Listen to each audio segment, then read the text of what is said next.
అన్న మనం మల్కాజ్గిరి నుండి చూసుకున్నట్లయితే హేమా అయితే పోటీలో ఉన్నారు. పట్నం సునీత రెడ్డి గారు అని మళ్ళీ ఈటల రాజేందర్ గారిని వీళ్ళు చూసుకున్నట్లయితే ఏ విధంగా ఉండబోతా ఉంది మల్కాజ్గిరి? నిజంగా ఒక భారతదేశం మొత్తం ఇటువైపే చూస్తుంది, ఎందుకంటే అత్యధిక పార్లమెంట్ నియోజకవర్గం అంటే మన మల్కాజ్గిరి. ఏ విధంగా ఉండబోతా ఉంది? మల్కాజ్గిరిలో భారతీయ జనతా పార్టీ అభ్యర్థి ఈటల రాజేందర్ గారు భారీ మెజార్టీతో గెలవబోతున్నాడు. ఈ భారతదేశంలోనే అత్యధిక మెజార్టీతో గెలవబోయే కాన్స్టిట్యూషన్ ఉందంటే అది మల్కాజ్గిరి ఈటల రాజేందర్ గారు మాత్రమే సాధ్యమవుతుంది. ఇది భారతదేశంలో అతిపెద్ద కాన్స్టిట్యూషను. భారీ మెజార్టీతో గెలవడం ఖాయము. ఈటల రాజేందర్ గారు కేంద్ర మంత్రి కావడం కూడా ఖాయమని మేము తెలియజేస్తున్నాం. తర్వాత ఎవరైతే మీరు ప్రత్యర్థి అనుకుంటున్నారో వారు గతంలో ఏ పార్టీలు ఉన్నారు, గతంలో వారు చేసిన సేవలేంటి, ప్రస్తుతం ఈటల రాజేందర్కు వారికి మధ్యన ఎలాంటి సారూప్యత లేదు.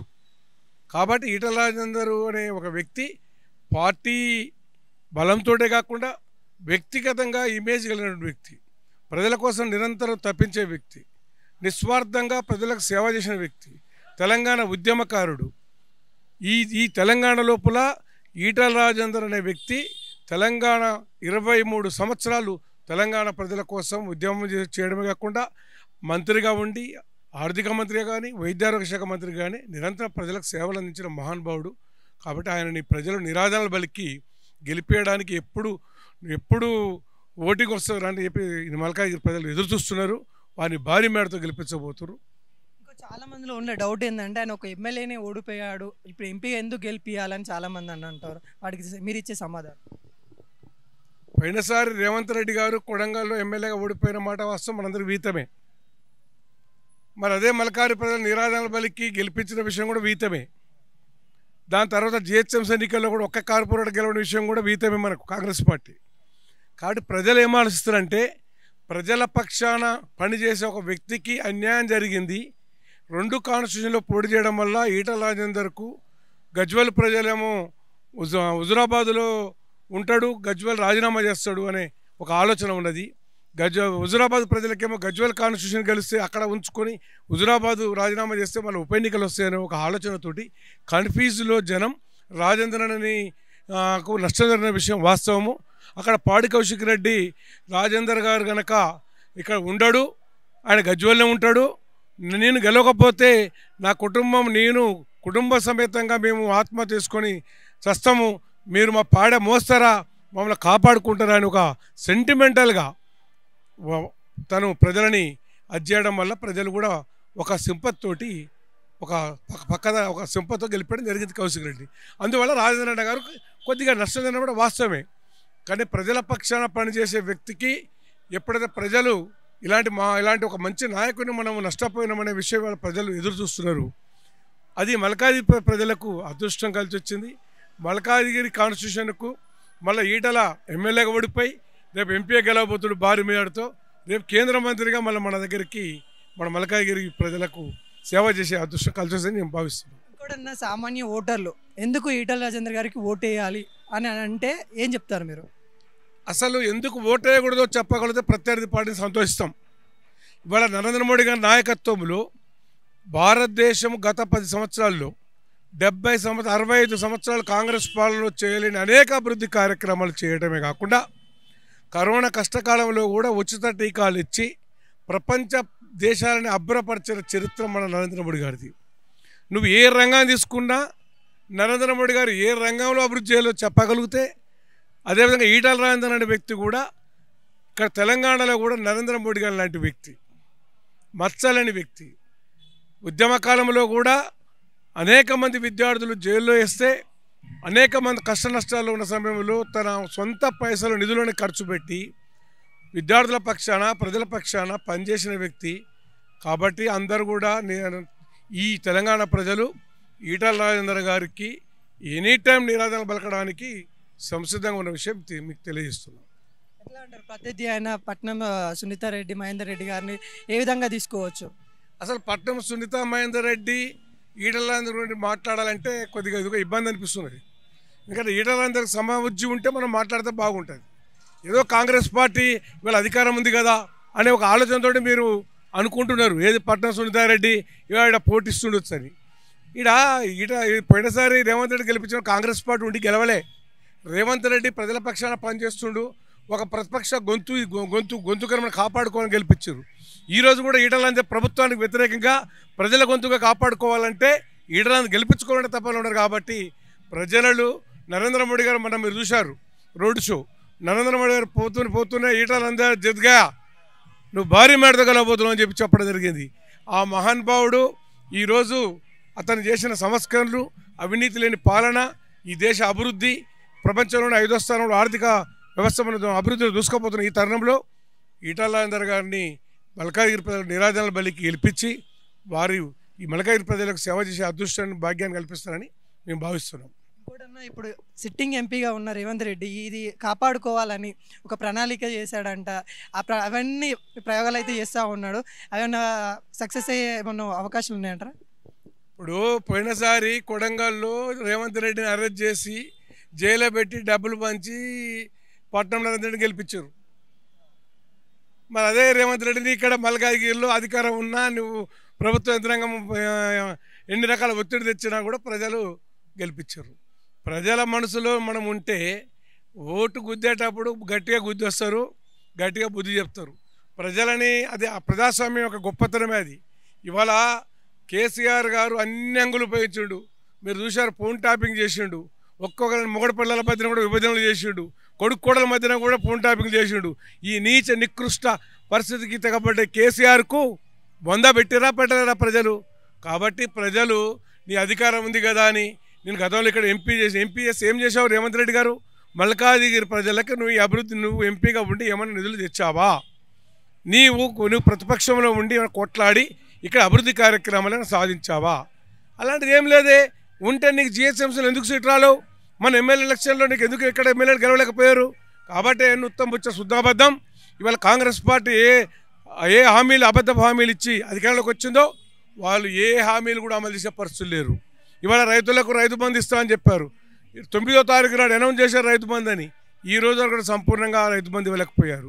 రైతుల రుణమాఫీ ఇస్తున్నారు 2 లక్షలు ఇచ్చారా? పోనీ నిరుద్యోగులకు 2,500 రూపాయలు 4,500 రూపాయలు ఇస్తున్నారు ఇచ్చారా? ఏది ఇవ్వలేరు. అక్కడ ప్రభుత్వంలో మేము ఇక్కడ బంగారు లంక బిందెలు ఉన్నాయి అనుకున్నాం, కానీ వస్తే మట్టి కుండలు దొరుకుతున్నాయి అంటే రేవంత్ రెడ్డి గారు నీకు అధికారం రాకమునుపు మీరు ఎన్నోసార్లు మాట్లాడారు. అసలు ప్రభుత్వం మొత్తం దివాళా తీసింది, మీరు లక్షల కోట్ల అప్పులు తెచ్చిర్రు, ఈ రాష్ట్ర ప్రభుత్వాన్ని ఏం చేద్దాం అనుకుంటారు, అప్పులు కట్టే పరిస్థితులు అని మాట్లాడిన మీరు మీకు తెలవనట్టుగా ఇక్కడ లంక బిందెలు ఉన్నాయి మేము అనుకున్నాం, కానీ కోసం మట్టి కుండలు ఉన్నాయని అని అబద్ధం ముచ్చట్లు మీరు పార్లమెంట్ ఎన్నికల దాకా ఏదో రకంగా అబద్ధం ముచ్చట్లు చెప్పి దాటేయాలని ప్రయత్నిస్తున్నారు. ప్రజలు అన్నీ గమనిస్తున్నారు. ఈ కాంగ్రెస్ పార్టీ కర్ణాటకలో ఇవాళ ఎంత ఫెయిల్ అయిందో తెలుసు. ఇవాళ దేశంలో తుడుచుకపెట్టకపోయారు. మీరు ఉన్నది కర్ణాటక, తెలంగాణ, హిమాచల్ ప్రదేశ్ కూడా మీద వెళ్ళిపోయింది. రేపు పొద్దునాడు ఎన్నికల తర్వాత కర్ణాటక ప్రభుత్వం కూడా డమాల్, తెలంగాణ పరిస్థితి కూడా మీరు ఆలోచించుకోవాలి. మీరు ఇది ప్రజలకు అవసరం లేదు. ఎందుకంటే మీరు ఇవాళ మన అయోధ్య రామాలయ నిర్మాణం జరిగింది, అయోధ్య ప్రాణ ప్రతిష్ఠను మిమ్మల్ని అవమానించడం జరిగింది. మీ సోనియా గాంధీ, రాహుల్ గాంధీ, మీ ప్రియాంక గాంధీ, మీ ఖర్గే అవమానిస్తే మీరు పోయారా?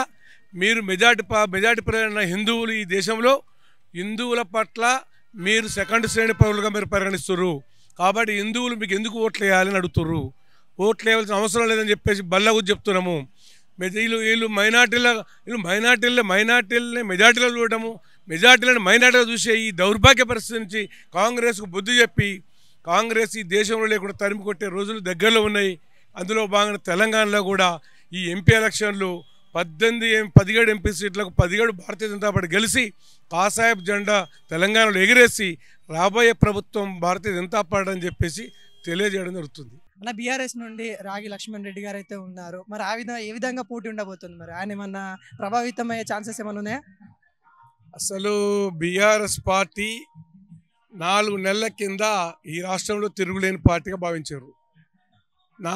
ప్రభుత్వం పోయి 4 నెలలు కావట్లే. అసలు ఈరోజు బీఆర్ఎస్ పార్టీ ఒక ఎంపీ గెలిచే పరిస్థితి లేదు. పోటీ చేయమంటే పారిపోతున్నారు అభ్యర్థులు. నిన్నటిదాకా రాష్ట్రాన్ని దోసుకుర్రు, కోట్లాది రూపాయలు సంపాదించుకున్న ఎమ్మెల్యేలు, మంత్రులు కూడా ఈరోజు పోటీ చేయమంటే మాకు బీఆర్ఎస్ నుంచి పోటీ చేసిందాకంటే ఇంట్లో పండుకుంది బెటర్ అని చెప్పేసి కడెన్స్ గారి బిడ్డ నాకు ఈ లిక్కర్ స్కామ్లో ఉన్నటువంటి కుటుంబం, ఈ ఫోన్ ట్యాపింగ్లు చేసే దౌర్భాగ్యం, ఈ లక్షల కోట్ల రూపాయల దోపిడీ చేసి ఈ అవినీతి పార్టీలో నేను పోటీ చేసిందాకంటే నాకు తప్పుకోవడం బెటర్ అని చెప్పేసి అభ్యర్థులు మొత్తం కూడా తప్పుకునే పరిస్థితి. ఇలాంటి పరిస్థితుల్లో రాగి లక్ష్మారెడ్డి గారు అసలు పోటీ కాదు కదా, అసలు బీఆర్ఎస్ పార్టీకి ఎందుకు ఓట్లు వేయాలని జనం ప్రశ్నిస్తున్నారు. ఇంకా మీకు ఏ ముఖం పెట్టుకొని మీరు రాష్ట్రంలో లేరు, రేపు దేశంలో వచ్చేది లేదు. మీరు పోనీ మీరు సపోర్ట్ చేసే పార్టీ ఏమైనా అధికారంలోకి వచ్చేది ఉంది, అది కూడా లేదు. కాబట్టి మీరు ఈ రాష్ట్రానికి అవసరం లేదు బాబు. తెలంగాణ తెచ్చుకున్నాం, బంగారు తెలంగాణ అన్నారు. తెలంగాణ దళితులు ముఖ్యమంత్రి చేస్తా అన్నారు, చేయలేరు. మొదటి నుంచి మీరు చెప్పిన హామీలన్నీ తుంగలు దొక్కిర్రు. మీరు మొత్తం కూడా కాళేశ్వరం కట్టారు, ఏటీఎంగా వాడుకున్నారు. మీరు ప్రాజెక్టులు కడితే బొంగలు పడతాయి, ప్రాజెక్టులు కడితే పగిలిపోతాయి. ఈ ప్రపంచంలో ఎక్కడ కూడా ఈ ప్రాజెక్టులు నిరలు బాసుడు, ఈ డ్యాములు బొంగలు పడుడు అనేది ఇది ఒక వింత విషయం. అంటే ఇలాంటి అవినీతి ప్రభుత్వం, అవినీతి పాలకులు మీరు చేసిన దౌర్భాగ్యం రజాకాల పాలన మరిపించారు మీరు. కాబట్టి మళ్ళీ మీకు అధికారం కానీ, మీ పార్టీకి ఉనికి కానీ, మీ పార్టీ అభ్యర్థులకు కానీ ఓట్లు వేసే పరిస్థితి ప్రజలేరు. వాళ్ళందరూ కూడా వాళ్ళ కంకణం కట్టుకొని తెలంగాణ ఉద్యమకారుడు ఈటల రాజేందర్కి ఓట్లు వేయాలని చెప్పేసి గత తెలంగాణ వాదులు మొత్తం కూడా మా తెలంగాణ నాయకుడు తెలంగాణ వాది కాబట్టి ఈటల రాజేందర్ ఎక్కడ తెలంగాణ వాది అని చెప్పి భావిస్తున్నారు. వాళ్ళందరూ కూడా భారీ మేడతో రేపు బీఆర్ఎస్ నాయకులందరూ కూడా ఓట్లేసి భారతీయ జనతా పార్టీ పట్టం కట్టే పరిస్థితి ఉందని చెప్పి తెలియజేస్తున్నాం. అన్న మల్కాజ్గిరి నుండి అయితే బీజేపీ నుండి ఈటల రాజేందర్ గారు, కాంగ్రెస్ నుండి అయితే పట్నం సునీత మహేందర్ రెడ్డి గారు, బీఆర్ఎస్ నుండి అయితే రాగి లక్ష్మణ్ రెడ్డి గారు అయితే ఉన్నారు. ఎవరు వచ్చే ఛాన్సెస్ ఉన్నాయి? ప్రజలు ఏ విధమైన తీర్పిచ్చే ఛాన్సెస్ ఉన్నాయి? ఈటల రాజేందర్. ఎందుకన్నా? మంచి వ్యక్తి, పరిపాలన బాగుంటుంది, మంచిగా చేస్తారు. ఆయన గురించి చెప్పాలంటే ఏం చెప్తావు? ఆయన ఒక మంచి వ్యక్తి కాబట్టి వ్యక్తిత్వం, ఆయనకు చేసిన రాజకీయంలో మంచి పేరు ఉంది. ఆయన చేస్తాడని, మంచి మల్కాజ్గిరిని డెవలప్ చేస్తాడని అనుకుంటున్నాం. గతంలో మీకు ఇక్కడ సిట్టింగ్ ఎంపీగా రేవంత్ రెడ్డి గారు అయితే ఉండడం అయితే జరిగింది. ఆయన ఎటువంటి అభివృద్ధి పనులు చేశారు? ఆయన మంచిగానే చేసి, పర్వాలేదు. ఆయన కూడా మరి ఇప్పుడు కాంగ్రెస్ కోటేయండి అని చెప్తా ఉన్నారు కదా, మరి వేస్తారా లేకుంటే బీజేపీకి వేసే ఛాన్సెస్ ఉన్నాయి? ఈటల రాజేందర్కి వేస్తాం అనుకుంటున్నాం. మీరు చెప్పండి అన్న, ఎటువంటి తీర్పిచ్చే ఛాన్సెస్ ఉన్నాయి?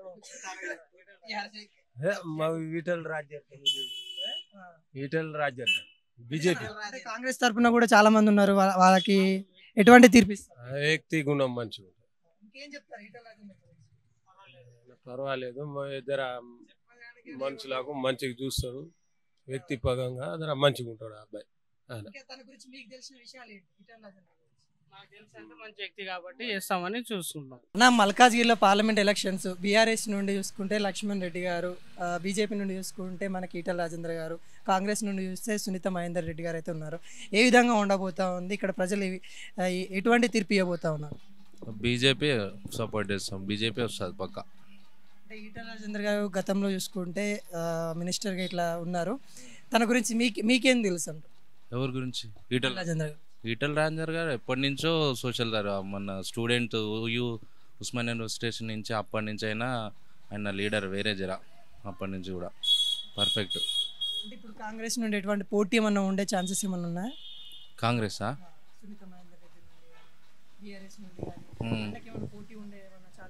బీఆర్ఎస్ అయితే ఛాన్స్ లేదు మ్యాక్సిమం, కొంచెం ఉంటుందేమో కానీ ఈటల రాజేందర్కి వస్తుంది పక్క.